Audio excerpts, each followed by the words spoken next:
পরে পরে দেখে ধুমা দিয়ে অন্ধকার আর আগুন, আগুন দেখে ওই বাড়িতে আগুন লাগছে নাকি, তা না আগুন না, ধুমা দেখে সাদা একবারে।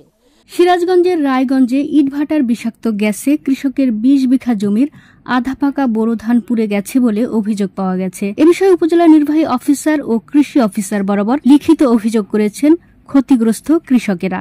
লিখিত অভিযোগে উল্লেখ করা হয়েছে, রায়গঞ্জ উপজেলার ঘুরকা ইউনিয়নের মর্দিয়া ও হাট ইসলা গ্রামের কৃষক তারা।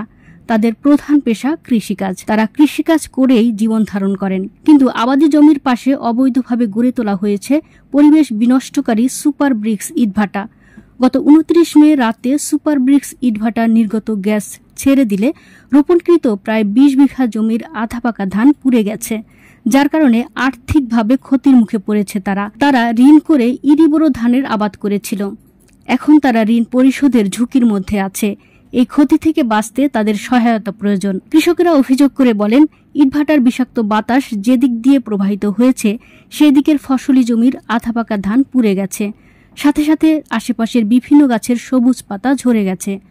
সুপার ব্রিক্স নামক ইটভাটা থেকে ছেড়ে দেওয়া ধোঁয়া ও নির্গত গ্যাসেই ধান পুড়ে নষ্ট হয়েছে।